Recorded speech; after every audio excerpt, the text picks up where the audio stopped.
நீங்கள்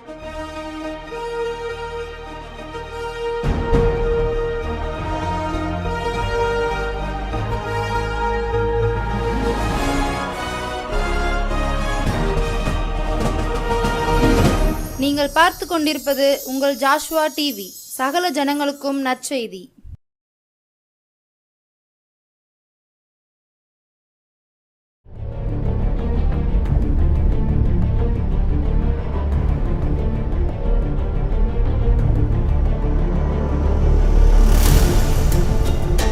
ஹல்லேலூயா, praise the Lord.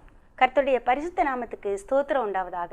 இந்த புதிய மாதத்திலும் உங்களை காண கிருபை செய்த தேவாதி தேவனுக்கு முதலாவது என் நன்றியை தெரிவித்துக் கொள்கிறேன். இந்த புதிய மாதத்திலும் என்னுடைய வாழ்த்துதலையும் வணக்கத்தையும் உங்களுக்கு தெரிவித்துக் கொள்கிறேன்.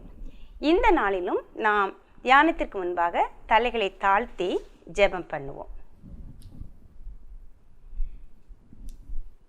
தூய ஆவியே, அன்பின் ஆவியே, துணையாளரே, தேற்றும் தெய்வமே, ஊற்று தண்ணீரே, உள்ளம் ஏங்குதையா, வர வேண்டும் வல்லவரே, நல்லவரே, வர வேண்டும் வல்லவரே, நல்லவரே. ஆண்டவரே, இந்த நாளிலும் கூட தகப்பனே, நாங்கள் உம்மை தியானிக்கிற தியானம் உடைய சமூகத்தில் பிரீதியாய் இருப்பதாக. எங்களுடைய வாயின் வார்த்தைகள் உடைய சமூகத்தில் ஏற்றனவாய் இருப்பதாக. நீர் ஆண்டவரே என்னோடு எங்களோடும் பேசுவீராக. துதிகன மகிமை எல்லாவற்றையும் நீர் ஒருவரே எடுத்துக்கொள்ளும். இயேசுவின் இன்ப நாமத்தில் ஜெபிக்கிறோம் நல்ல பிதாவே, ஆமேன். இந்த நாளிலும் நாம் தியானிக்கும்படி தெரிந்து கொண்ட வேத வசனம் எசேக்கியேலின் புத்தகம் 36வது அதிகாரம் 36வது வசனம். எசேக்கியேல் 36:36. கர்த்தராகிய நான் நிர்மூலமானவைகளை கட்டுகிறேன் என்றும் பாழானதை பயிர்நிலமாக்குகிறேன் என்றும் அப்பொழுது உங்களை சுற்றிலும் உள்ள மீதியான ஜாதிகள் அறிந்து கொள்வார்கள். கர்த்தராகிய நான் இதை சொன்னேன், இதை செய்வேன். கர்த்தருடைய நாமம் பலத்த துருகம், நீதிமான் அதற்குள் ஓடி சுகமாய் இருப்பான்னு வேதவசனம் சொல்லுது. அந்த வசனத்தின்படி இந்த நாளில் நம்முடைய ஆண்டவர் பாழானதை பயிர் நிலமாக்குகிறவர் என்கிற நாமத்தோடு கூட நம் ஒவ்வொருவரும் கூட இடைப்படுகிறார். ஒருவேளை நம்முடைய வாழ்க்கையில் எந்தெந்த காரியெல்லாம் பாழாக கிடக்குது அப்படின்னு நம்ம நினைக்கிறோமோ அந்தந்த காரியங்களை எல்லாம் ஆண்டவர் பயிர் நிலமாக்கி ஆசீர்வாதமாக்கி தருகிற ஒரு தகப்பனாக இருக்கிறார். அவர் இந்த நாளில் சொல்ல, கர்த்தராகிய நான் பாழானதை பயிர் நிலமாக்குகிறேன் என்றும் அப்படின்னு சொல்கிறார்.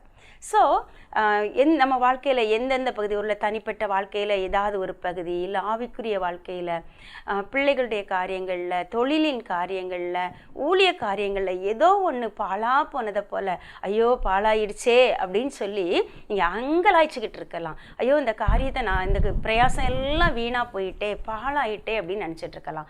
ஆனால் ஆண்டவர் சொல்கிறாரு, நான் பிரயாசப்படுகிறவனுடைய பிரயாசத்தை அற்பமாய் எண்ணாதவர்.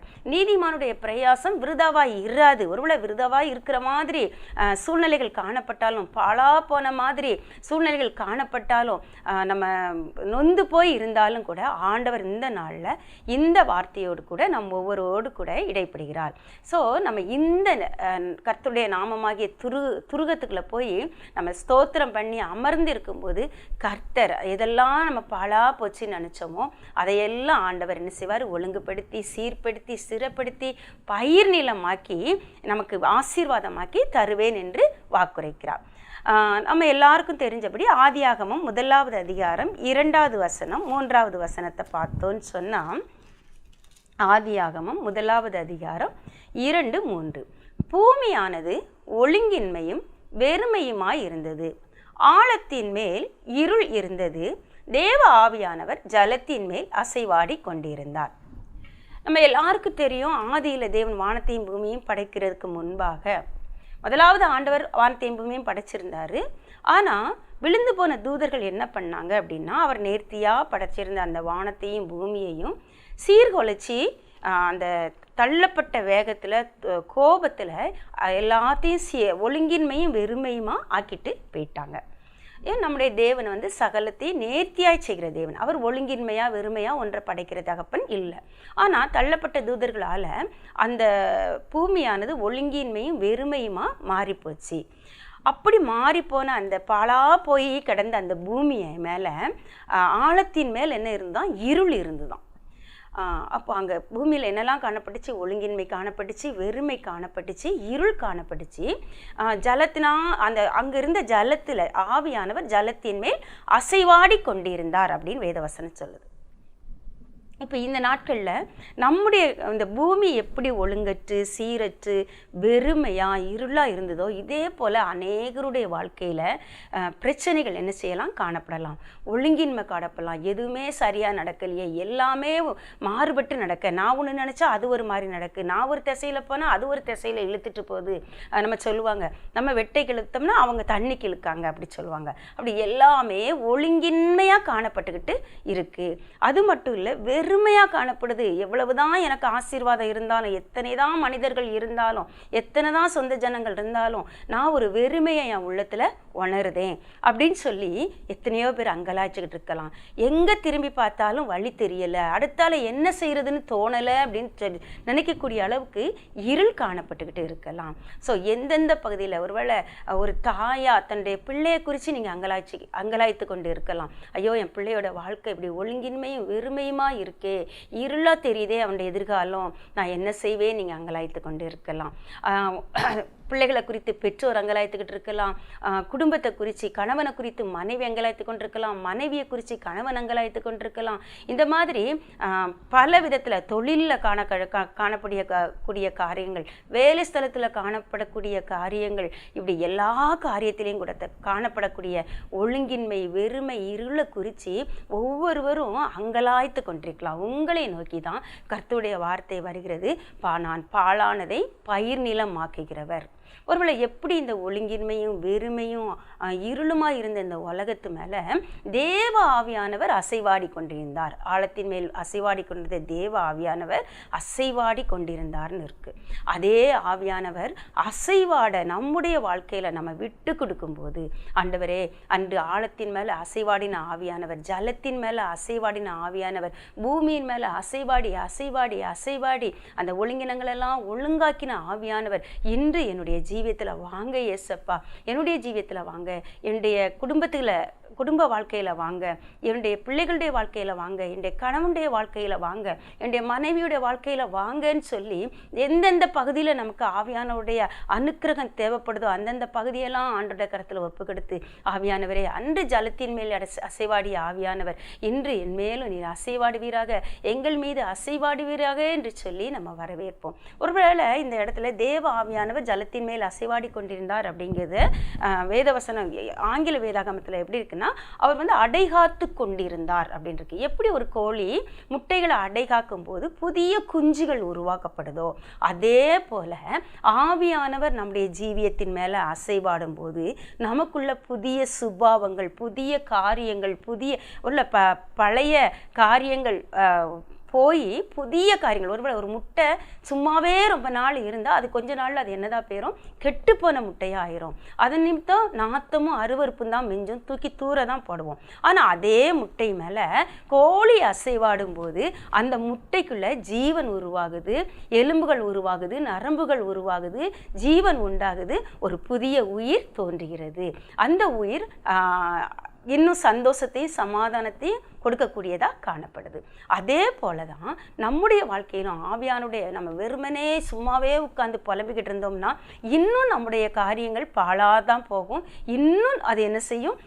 மோசமாய் கொண்டிருக்கும். ஆனால் அதுக்கு அந்த காரியத்துக்கு நம்மளை விட்டுறாமல் ஆவியானவர் நம்ம மேலே அசைவாடுவதற்கு அவரை முதல்ல என்ன செய்வோம்? வரவேற்போம். ஆண்டவரே, நீர் வாரும், என் தனிப்பட்ட வாழ்க்கையில் வாரும், என் சிந்தனையில் வாரும், என் கண்களில் வாரும், என்னுடைய என்னுடைய பேச்சில் வாரும், என்னுடைய நடக்கையில் வாரும். நான் எந்தெந்த காரியத்துலலாம் என்னுடைய ஒழுங்கினம் காணப்படுதோ அது மேலெல்லாம் தகப்பனே நீர் அசைவாடி என்னை ஒழுங்குபடுத்துங்கப்பா. என்னுடைய வெறுமையெல்லாம் நீங்கள் நிறைவாக்குங்க, இருளெல்லாம் வெளிச்சமாக்குங்க அப்படின்னு சொல்லி நம்ம ஆண்டவர்கிட்ட கேட்கும்போது, ஜெபத்தோடு காத்திருக்கும் போது கர்த்தர் அந்த அற்புதத்தை செய்வார். பாருங்க 3வது வசனம், தேவன் வெளிச்சம் உண்டாக கடவது என்றார், வெளிச்சம் உண்டாயிற்று. வெளிச்சம் உண்டாக கடவது என்றார், வெளிச்சம் உண்டாயிற்று. இந்த இடத்துல பார்த்தோன்னு சொன்னா தேவன்கிறது பிதாவை குறிக்கிறது. வெளிச்சம் உண்டாக கடவது அப்படிங்கிற வார்த்தை இயேசு கிறிஸ்துவை குறிக்கிறது. வெளிச்சம் உண்டாயிட்டுங்கிற கிரியையை குறிக்கிறது, ஆவியானவரை குறிக்குது. ஸோ நம்ம எந்த அளவுக்கு வேத வார்த்தைக்கு முக்கியத்துவம் கொடுத்து, ஆண்டோடைய சமூகத்துக்கு முக்கியத்துவம் கொடுத்து, ஆண்டோடைய வார்த்தைக்கு முக்கியத்துவம் கொடுத்து அதை வாசித்து அறிக்கை பண்ணுகிறோமோ, தேவன் வெளிச்சம் உண்டாக கடவது அப்படின்னு ஒரு வார்த்தையை வசனித்த பொழுது ஆவியானவர் செயலாற்றினார், அங்கே வெளிச்சம் உண்டாகி. அதே போலதான் நாம பிதாவோட சமூகத்துல காத்திருந்து நம்ம ஜெபிக்கும் போது பரலோகத்தில் இருக்கிற எங்கள் பிதாவேன்னு ஜெபிக்கிறோம். ஸோ தேவ சமூகத்துக்கு வரும்போது அப்பாவோட சமூகத்துக்கு நம்ம வர்றோம். அந்த வேத வசனத்தை நம்ம அறிக்கை பண்ணும்போது அந்த வார்த்தையாகிய இயேசுவை அறிக்கை பண்ணுகிறோம்.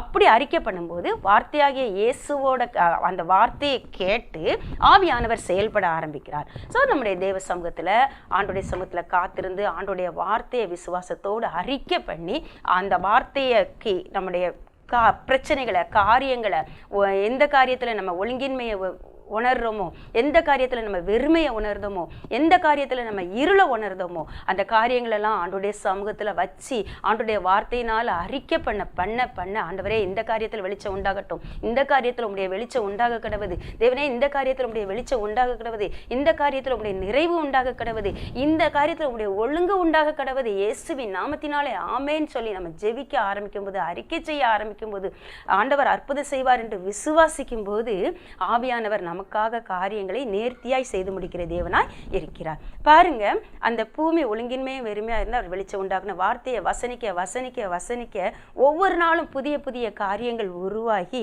ஒவ்வொன்றையும் தேவன் நல்லது என்று கண்டார். ஒருவேளை 7 நாள் ஒரு பரிபூரணத்தை குறிக்க 6 நாள் அவர் படைத்து 7ஆம் நாள் இளைப்பாரி தன்னுடைய கிரியையில மகிழ்ந்திருந்தார்னு சொல்லி நம்ம பார்க்கோம். அதே போல ஆண்டுடைய கரத்துல நம்ம முற்றிலுமாய் நம்முடைய வாழ்க்கையை அர்ப்பணித்து நம்ம காத்திருக்கும் போது நம்முடைய வாழ்க்கையில் இருக்கிற எல்லா ஒழுங்கினங்களும் மாறி ஒழுங்காக மாற்றப்பட்டு நிறைவும் சமாதானமும் வெளிச்சமும் நம்முடைய வாழ்க்கையில பிரகாசிக்க ஆரம்பிக்கும். கர்த்தர் அந்த கிருபைகளை நம்ம ஒவ்வொருவருக்கும் தந்தருள்வாங்க. நம்ம எல்லாருக்கும் தெரியும், மார்க் 5ஆம் அதிகாரத்தில் லேகியோன் பிசாசு பிடித்த ஒருவனை குறித்து நம்ம பார்க்குறோம். அப்போ அன்று மாம்சத்தில் ஆண்டவர் வாசம் பண்ணார். மாம்சத்தில் வாசம் பண்ண ஆண்டவர் அந்த லேகியோன் பிசாசு குடியிருந்த இடத்துக்கு வழியாக அவர் கடந்து செல்லும் போது அந்த பிசாசு பிடித்தவனை குறித்து வேதம் சொல்லுது, அதற்கு முன்னதாக அவனுடைய குடியிருப்பு கல்லறையில் இருந்தது. இரவும் பகலும் அவன் கல்லறையில் தான் குடியிருப்பான். அவனுடைய கைகளையும் காலையும் விலங்கு போட்டிருந்தாங்க. அந்த விலங்குகளை ஒட்டச்சி போட்டுட்டு கூட தன்னையும் காயப்படுத்தி கொள்வான், தன்னை நெருங்கி வர்றவங்களையும் அவன் காயப்படுத்திக்க. அந்த அளவுக்கு அவனுடைய வாழ்க்கை ஒழுங்கின்மையா, இருளுக்குள்ள குடியிருக்கிறவனா, அவனுடைய வாழ்க்கையில ஒரு வெறுமையா, யாரும் அவன்கிட்ட நெருங்கி கூட போக முடியாததா இருந்தது. அப்படிப்பட்ட லேகியோன் பிசாசு பிடித்தவனுடைய வாழ்க்கையை அந்த பக்கமா இயேசு கிறிஸ்துவானவர் கடந்து செல்லும் போது அவருடைய பிரசன்னத்தினால அந்த லேகியோன் பிசாசு அவனை விட்டு விலகி ஓடிட்டு அவன் வாழ்க்கையில வெளிச்சம் பிரகாசிச்சது. அவனுடைய ஒழுங்கினங்கள் எல்லாம் மாறி அவன் புத்தி தெளிந்தவனாய், வஸ்திரன் அதுக்கு முன்னாடி அவன் வஸ்திரம் தெரித்திருக்க மாட்டான், கூக்குரல் இட்டு கொண்டிருந்தான், கல்லுகளால் தன்னை காயப்படுத்தி கொண்ட ஒரு மனநோயாளி போல வாழ்ந்து கொண்டிருந்த அவனை ஆண்டவர் சுகமாக்கினான். அவனுடைய பிரசனமே அவரை சுகமாக்கிச்சு. அந்த பிரசனை அவருடைய முகத்தின் வெளிச்சம் அவன் மேல பட்ட உடனே அவன் புத்தி தெளிந்தவனா மாறினான், வஸ்திரம் தரித்தவனாய் அவருடைய பாதத்திற்கு அருகே அமைதியாய் உட்கார்ந்து தேவ வசனத்தை கேட்கிறவனா மாறினான். அதை பார்த்து அநேகர் ஆச்சரியப்பட்டார்கள். இதே அற்புதம் எப்போ நீங்க பாடல் பாடி வார்த்தையை வாசிச்சு தேவ சமூகத்துல காத்திருந்து தேவ வெளிச்சத்தை, பரலோக பிரசனத்தை நம்ம குடும்பத்துக்குள்ள, நம்முடைய வாழ்க்கையில, நம்முடைய வீட்டுக்குள்ள வரவழைக்கிறோமோ அப்பொழுதே தெய்வீக பிரசனம் நம்ம ஒவ்வொருவரையும் நிறைக்கும். நமக்குள்ள இருக்கிற ஒழுங்கினங்கள் மாறும், நம்முடைய குடும்பத்தில் இருக்கிற ஒழுங்கினங்கள் மாறும், நம்முடைய பிள்ளைகள் வாழ்க்கையில் இருக்கிற ஒழுங்கினங்கள் மாறும். நம்முடைய பிள்ளைகள் எல்லா காரியத்திலையும் ஒரு தெளிவு நம்முடைய பிள்ளைகளுடைய வாழ்க்கையில், நம்முடைய வாழ்க்கையில், நம்முடைய குடும்பத்தின் காரியங்களில், தொழிலின் காரியங்களில், ஊழியத்தின் காரியங்களில் தெளிவு உண்டாகும். நம்முடைய காரியத்தில் காணப்படுகிற அந்த ஞானத்தையும் தெளிவையும் தேவ பிரசன்னத்தையும் பார்த்த ஜனங்கள் ஆச்சரியப்படத்தக்கதா அற்புதமாக காரியங்கள் மாறும். இன்னொரு காரியத்தை குறித்து வேதத்தில் பார்த்தோன்னு சொன்னால், யோவான் 4ஆம் அதிகாரத்தில் சமாரியா ஸ்திரியை குறித்து போடப்பட்டிருக்கு. இந்த சமாரியா ஸ்திரியை குறித்து போட்ட நம்ம எல்லாருக்குமே தெரியும். அவள் தண்ணி எடுக்க மதிய வேளையில் கிணற்றண்டைக்கு வாராம். அங்கே ஆண்டவர் இளைப்படைந்தவராக உட்கார்ந்திருக்கிறார். ஆண்டவர் அப்போ அவளோட வாழ்க்கையை குறித்து பார்த்தோன்னு சொன்னால், அந்த வாழ்க்கையில் ஒரு ஒழுங்கின்மை இருந்துச்சு, அந்த வாழ்க்கையில் ஒரு வெறுமை இருந்துச்சு, அந்த வாழ்க்கையில் இருள் காணப்பட்டுச்சு. ஸோ இருள் இருந்ததுனால தான் அவளால் மற்ற வெளிச்சமுள்ள ஜனங்கள் மத்தியில் அவளால் நடமாட முடியும். அவள் தனிமையில் என்ன பண்ணால் அந்த கிணற்றுக்கு தண்ணீர் எடுக்க வந்தா. அவளுடைய ஒழுங்கின்மையை அவளால் என்ன செய்ய முடியலை. ஒழுங்கின்மையான வாழ்க்கையின் நிமித்தம் அவள் வாழ்க்கையில் வெறுமை இருந்தது. அந்த வெறுமையினால் கசப்பு இருந்துச்சு. ரொம்ப ஒரு இளைப்படைந்தவளாக அவள் இருந்தா. ஆனா அவளுடைய ஆத்மாவின் மேல் தாகமுள்ள தகப்பன் இளைப்படைந்தவர கிணற்றண்டையில உட்கார்ந்திருந்தாரு. அப்ப ஆண்டவரோடு கூட அவ உரையாட ஆரம்பிச்ச போது ஆவியானவர் அவளை ரட்சிக்க சித்தம் கொண்டார். ஸோ அவளோடு கூட உரையாட ஆரம்பிச்சார். அவளுடைய வாழ்க்கையின் ஒழுங்கின்மைகளை வெளிப்படுத்தி காட்டினாரு. வெறுமையை அவள்கிட்ட உணர்த்தி காட்டினாரு. நான் கொடுக்குற தண்ணீரை குடிக்கிறவனுக்கு ஒரு காலம் தாகம் உண்டாகாது என்று சொன்னாரு. அப்ப அந்த தண்ணீர் எனக்கு வேணும்னு சொல்லி அந்த சகோதரி கேட்ட போது அந்த தேவனுடைய ரட்சிப்பு அவளுக்குள்ள கடந்து வந்தது. தேவனுடைய இளைப்பாறுதல் அவளுக்குள்ள கடந்து வந்தது. தேவனுடைய வெளிச்சம் அவளுக்குள்ள கடந்து வந்தது. அவளுடைய வாழ்க்கையில ஒரு ரட்சிப்பை, சுகத்தை, மாறுதலை, ஒழுங்க ஆவியானவர் ஆண்டவர் கட்டளையிட்டார். அன்று மாம்சத்தில் இருந்த ஆவியானவர் ஆண்டவர் என்ன பண்ணாரு அப்படின்னு சொன்னா, சமாரியா ஸ்திரீ வாழ்க்கையிலையும் லேகியோன் பிசாசு பிடித்தவனுடைய வாழ்க்கையிலையும் தன்னுடைய ரட்சிப்பை கட்டளையிட்டு ஒழுங்கினங்கள் எல்லாம் ஒழுங்காக்கி, வெறுமையெல்லாம் நிறைவாக்கி, இருளையெல்லாம் வெளிச்சமாக்கி அவங்கள அநேகருக்கு சாட்சியா எடுத்து பயன்படுத்தினார். இன்று அதே இயேசு கிறிஸ்து இன்று நம்மோடு கூட ஆவியானவரா நம் உள்ளத்துல வாசம் பண்ணி கொண்டு இருக்கிறார். ஸோ அந்த ஆண்டவரை நம்ம என்ன செய்வோம், ஆவியானவரை ஒவ்வொரு நாளும் தெய்வ சமூகத்தில் காத்திருந்து, ஆவியானவரே இந்த நாளில் என்னை நிரப்புங்க, என்னோடு கூட இடைப்படுங்க, என்னை வழி நடத்துங்க, என் மேலே அசைவாடுங்க, நான் போகிற இடங்களில் அசைவாடுங்க, என் குடும்பங்களில் அசைவாடுங்க, தொழிலில் அசைவாடுங்க. ஒருவேளை என்னென்ன காரியங்களை குறித்து நம்ம உள்ள நெருக்கம் அடைந்திருக்கிறதோ, பாரப்படுகிறதோ, அந்த காரியங்களெல்லாம் ஆண்டுடைய கரத்தில் கொடுத்து, ஆண்டரே நீங்கள் அசைவாடுங்க, நீங்கள் அசைவாட அசைவாட அசைவாட அற்புதங்கள் நடக்கும். ஒருவேளை தனி ஜெபத்தில் நம்முடைய குடும்பத்தில் ஆண்டுடைய பிரசன்னத்தை நம்ம உணர்ந்து ஆசீர்வாதமாக இருக்கும்போது நம்ம என்ன செய்வோம், தேவ சமூகத்தில் தேசத்துக்காக கூட நீங்கள் தேசத்து மேலே நீங்கள் அசைவாடுங்கப்பா, நாங்கள் குடியிருக்கிற பகுதியில் நீங்கள் அசைவாடுங்க, நாங்கள் செல்லும் சபையில் நீங்கள் அசைவாடுங்க. உங்கள் அசைவாடுதல் வரும்பொழுது என்ன ஆகும் அப்படின்னு சொன்னால், அந்த எந்த இடத்துல காணப்படுகிற எல்லா ஒழுங்கினங்களும் ஒழுங்காக்கப்பட்டு சீரமைக்கப்பட்டு அந்த விழுந்து போன தாவீதின் கூடாரத்தை திரும்ப எடுத்து ஆண்டவர் நிறுத்தி உன்னதமான தேவ ஆலயமாக மாற்றினது போல தேவ சமூகத்தோட பிரசன்னத்தையும் மகிழ்ச்சியையும் நம்முடைய தனிப்பட்ட வாழ்க்கையிலையும், நம்முடைய குடும்ப வாழ்க்கையிலையும், நம்முடைய சமூக வாழ்க்கையிலையும் நம்ம பெற்றுக்கொள்ள கர்த்தர் அனுக்கிரகம் செய்வார். நம்முடைய தேவன் கூட்டு புழுக்களை வண்ணத்து பூச்சியாக உருமாற்றுகிற தேவன். அப்படிப்பட்ட தேவன் நம்முடைய வாழ்க்கையிலும் எது பாழா கிடக்கோ, அருவருப்பாக காணப்படுதோ, எது நம்மளுக்கு அவமான சின்னங்களாக காணப்படுதோ, அதை எல்லாவற்றையும் மாட்டி எப்படி ஒரு கூட்டுப்புழு போன்ற வாழ்க்கையை அழகான வண்ணத்து பூச்சியை போல சிறடிக்கக்கூடிய வாழ்க்கையாக மாற்றி தருவார்.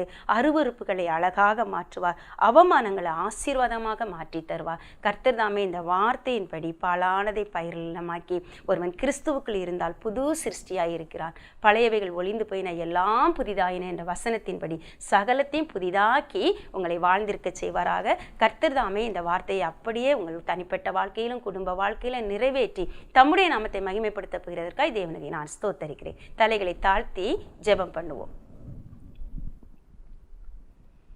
நன்றி இயேசுவே, என்னாலும் இயேசுவே, நன்றி இயேசுவே, என்னாலும் இயேசுவே, ஒரு நாளும் என்னை மறவா தெய்வம் நீரே, நன்றியோடு உம்மை துதிக்கிறோம். வாக்குத்தத்தம் செய்த தகப்பன் பாழானதை பயிரிலமாக்குவேன் என்று நீர் வாக்குறுதி இருக்கிறீரப்பா.